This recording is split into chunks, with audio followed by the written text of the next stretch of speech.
Hey guys, welcome to this week's small group. Now, what I want us to start out with, I want you to imagine that you were driving a boat in the middle of the night. You had two friends on the boat with you, and then all of a sudden the GPS goes out. You've got to figure out how you're going to get back.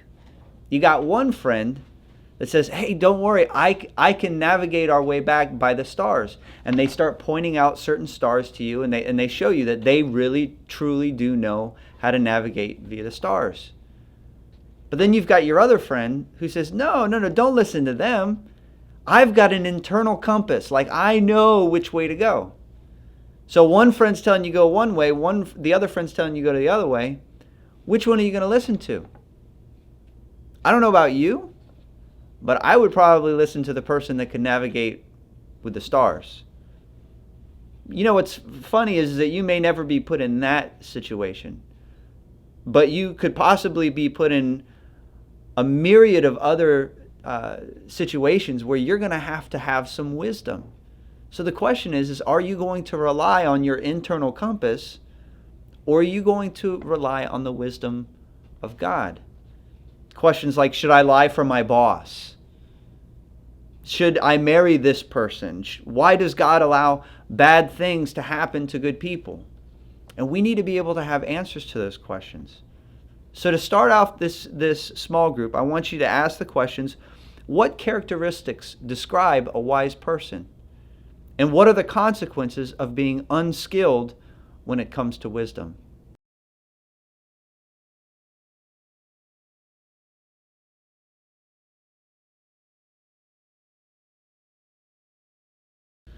Today we're going to be analyzing 4 different types of wisdom literature.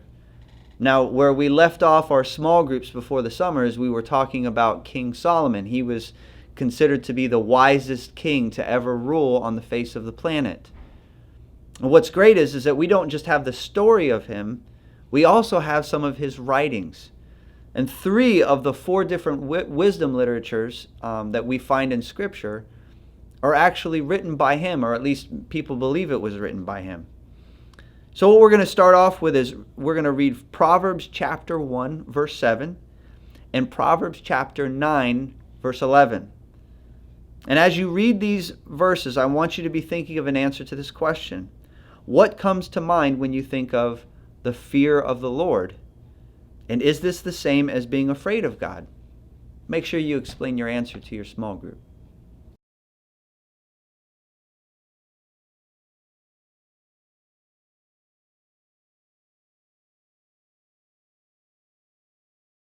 Before we go on, I want to make sure that you understand a few things about fearing God. Fearing God doesn't mean that he's some sort of hard taskmaster. Fearing God is accepting him as the creator of right and wrong. Fearing God keeps us focused on the good that he has planned for us.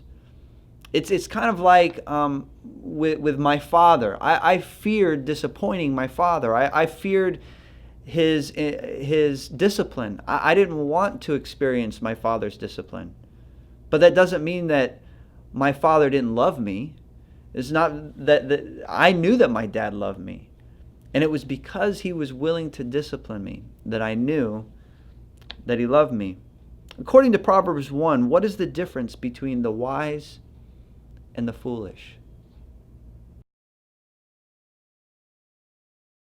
Hopefully you came to the conclusion that the wise are the ones who fear God, and the foolish are the ones who do not fear God. The wise are the ones who depend on God for right and wrong, but the foolish are the ones who rely on an internal compass for right and wrong. For this next section, I want you to read from the Song of Solomon. That's the love book in the Bible. Read verses chapter 2, verse 7. Read the verse in chapter 3, verse 5, chapter 8, verse 4. And what you're going to notice is within those 3 verses, there's actually, it says the same thing throughout the Song of Psalms. And then I also want you to read chapter 6, verse 3. And after you read all of these, I want you to answer these questions. Is passion wrong? What do these scriptures say about passion? And under what circumstances can love be foolish or wrong?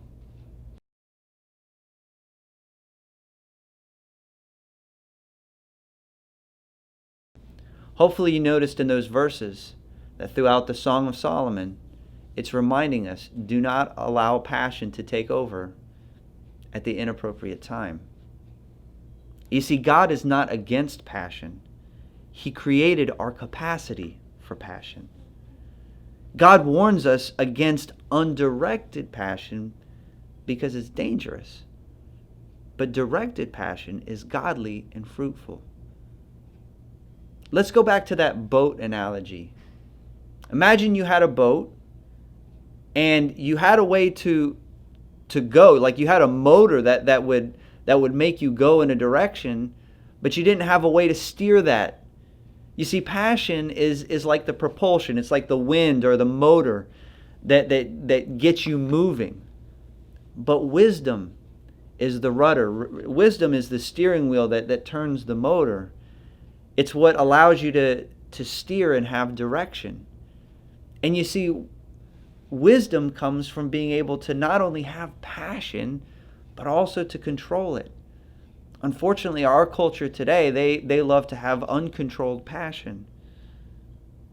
Now, moving away from the Song of Solomon and into the books of Job and Ecclesiastes, what you're going to find is that, the book of Proverbs, it gives you all of these tips for life, and if you do this, you'll get this. It's like cause and effect. But the book of Job and the book of Ecclesiastes says, you know what? Sometimes it doesn't work out the way that we plan. In the story of Job, the Bible describes him as this righteous man, but yet God allows these horrible things to happen to him. Job does all the right things that we find in Proverbs, but it seems like he's getting punished for them. And then the author of Ecclesiastes says that life is meaningless. In fact, he says, meaningless, meaningless, meaningless, everything is meaningless. So what I want you to do is read Ecclesiastes chapter 2, verses 14 through 16, and ask the question, how do we resolve the tension between the moral principles of Proverbs and the hard realities of Job and Ecclesiastes?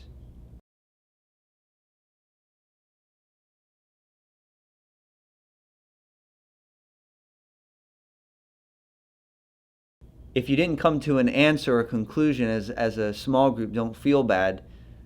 It's a really confusing thing. In fact, there's a famous author, Christian author, that says, if Proverbs gives us the broad terms of the contract, Job and Ecclesiastes gives us the fine print. And sometimes the fine print seems to void the heart of the entire document. It's written by Charles Drew.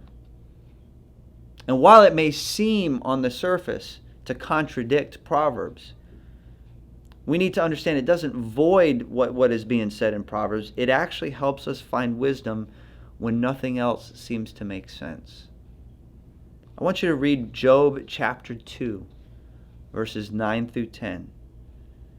Ask you the question, have you ever witnessed a tragedy that made someone lose his or her faith in God? And what makes a person strengthen their faith during a tragedy rather than lose their faith?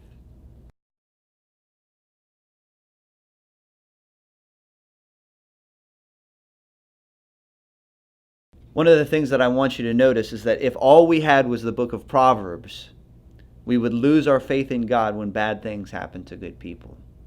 See, if all we had was the book of Proverbs, then we would lose our faith all the time.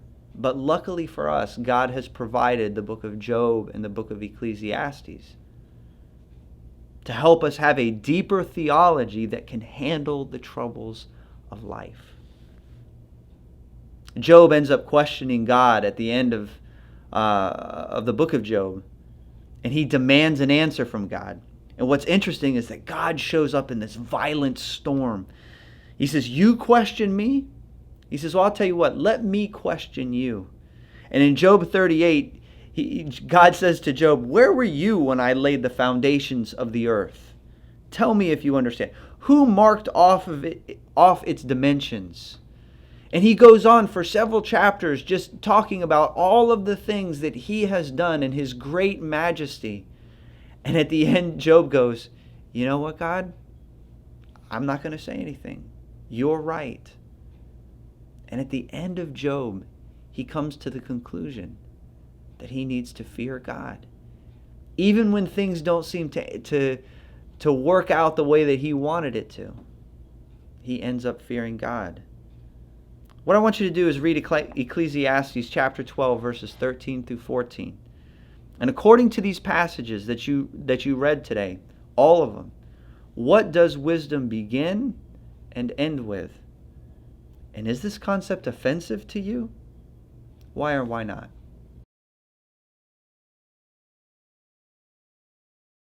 Hopefully you came to the conclusion that wisdom begins and ends with the fear of God. But how does this relate to Jesus? We've been talking, and this whole study has been about how all of the Old Testament and the New Testament all point to Jesus. How does the wisdom literature point to Jesus? Well, what I want you to do is read 1 Corinthians 1, verses 22 through 25.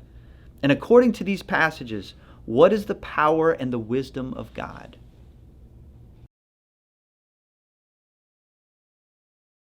According to these passages, Jesus is the ultimate wisdom of God. The beginning of wisdom is the fear of God, and the beginning of the gospel is the fear of God. You notice how every week when I start sharing the gospel, we always start with, well, God is perfect and God is holy. But we're not perfect and holy. And we've offended the very nature of God. Man, the gospel begins with the fear of God. And Jesus is the wisdom. I want you to share one specific way that the fear of God could change your life this week. Maybe it'll change the way you talk. Maybe it'll change the way that you react to your kids or your spouse, your employers, your employees. And then I want you to close in prayer, asking God to help you make those changes in your life. Guys, I want you to have a great rest of the week. Use wisdom, and I'll see you on Sunday.